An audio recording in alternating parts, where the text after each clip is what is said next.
Bismillahirrahmanirrahim. Assalamualaikum warahmatullahi wabarakatuh. Selamat pagi teman-teman semua.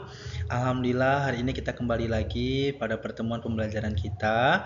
Pertemuan ke-9 di hari yang baru, di mana di pertemuan ke-8 kemarin kita sudah melakukan asesmen tentang giving opinion dan ungiving opinion, memberikan pendapat dan juga tidak memberikan pendapat.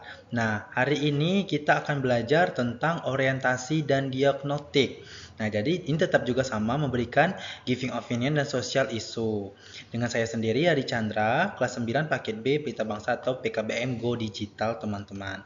Nah, sebelum kita memulai pembelajaran, ada baiknya teman-teman menyiapkan dulu bukunya, penanya, pensilnya, alat tulisnya, dan air minum biar nanti waktu mendengarkan video pembelajaran ini teman-teman dalam keadaan yang segar. Kalau haus tinggal minum saja teman-teman.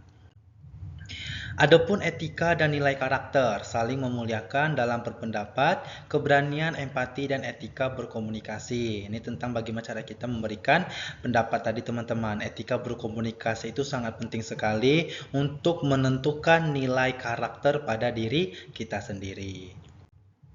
Kenapa harus berani bicara? Ini teman-teman. Yang pertama, dunia kerja. Kemampuan berpendapat dalam bahasa Inggris sangat dihargai di dunia kerja, profesional dan internasional. Jadi kalau teman-teman sudah ada bekal bahasa Inggris, teman-teman bisa mendapatkan pekerjaan dengan gampang. Apalagi pekerjaan yang menggunakan kelapangan, yang notabene sama orang-orang besar, orang-orang yang berbicara bahasa Inggris. Kalau bahasa Inggris teman-teman bagus, bahasa Inggris teman-teman bisa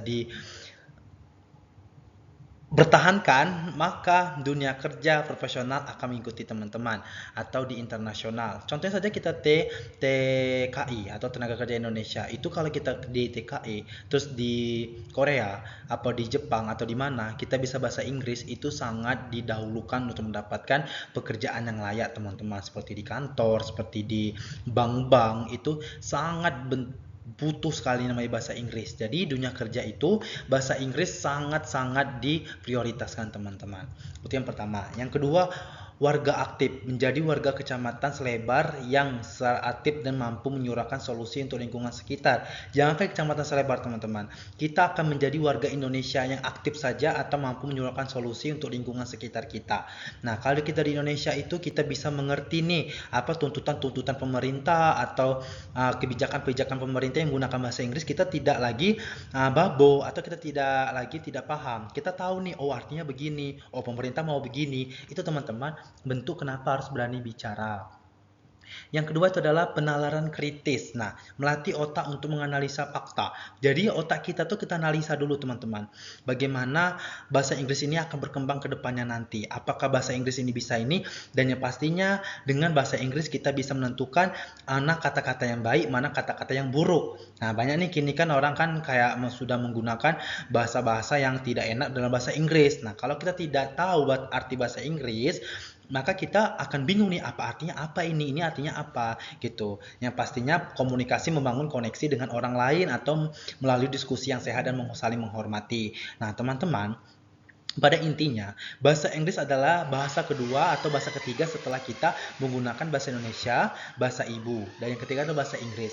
Kenapa kita harus berani bicara? Yang pertama itu adalah dunia kerja sangat memprioritaskan bahasa Inggris. Yang kedua, menjadi warga aktif yang ada di Indonesia. Kita berani menyuarakan demo-demo atau menyuarakan kritik-kritik kita pada pemerintah menggunakan bahasa Inggris yang baik dan benar.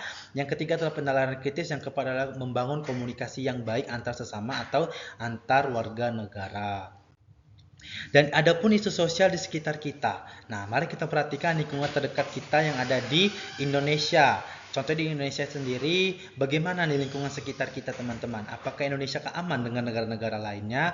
Atau contoh lebih kecil di kota Bengkulu sendiri. Nah, bagaimana kebersihan di kawasan Pantai Panjang, sampah plastik di wilayah Kecamatan Selebar, kemacetan dan parkir liar di pusat kota, penertiban pedagang kaki lima, apakah itu sangat penting teman-teman? Yang pasti sangat penting. Inilah kita menyuarakan bagaimana isu sosial ini kita angkat menjadi materi pada yang teman-teman pelajari. Ini diagnostic equation. What is your opinion about the plastic western di selebar area? Bagaimana pendapat teman-teman tentang plastik yang berserakan yang ada di area selebar? Mungkin di area ini teman-teman, apa nanti area lembaga. Jangan ke area lembaga, kita analisis dulu bagaimana area di lingkungan teman-teman sekitar rumah.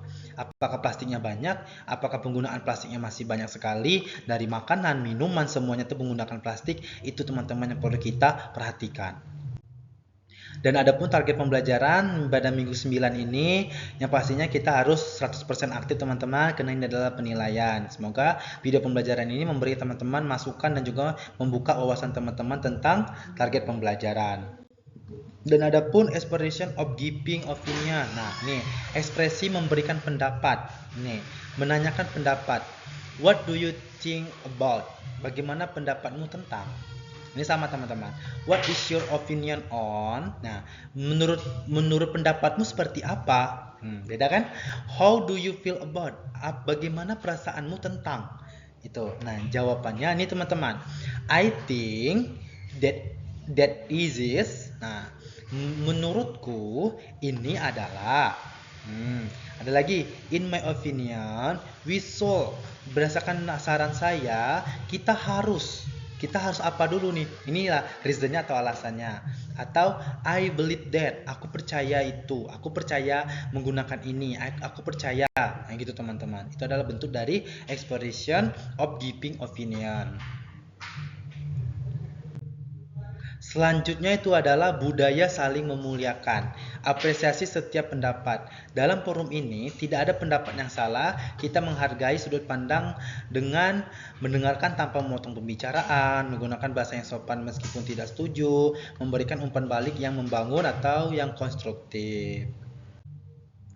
Adapun rubrik penilaian untuk pembelajaran minggu ini adalah skornya adalah 4 teman-teman. Interaksi lisan, mampu mempertahankan percakapan, kualitas pendapat sangat logis, dan penggunaan bahasa, varian, ungkapan tepat dan sangat sopan, dan sikap etika menunjukkan rasa hormat tinggi dan mendengarkan dengan saksama. Dan mungkin teman-teman itulah pembelajaran kita pada minggu hari ini. Don't be shy to speak up. Jangan merasa malu untuk berbicara. Karena dengan kita berbicara itu teman-teman, kita bisa membuat diri kita, mengupgrade diri kita menjadi lebih baik. Bahasa Inggris terbata-bata hal yang wajar karena kita sama-sama belajar. See you in the next month session. See you in the next session atau sampai jumpa di pertemuan selanjutnya, pertemuan ke-10 ya teman-teman. Mungkin di pertemuan ke-9 ini nilai yang dapat saya sampaikan, lebih kurangnya saya mohon maaf, kepada Allah saya mohon ampun.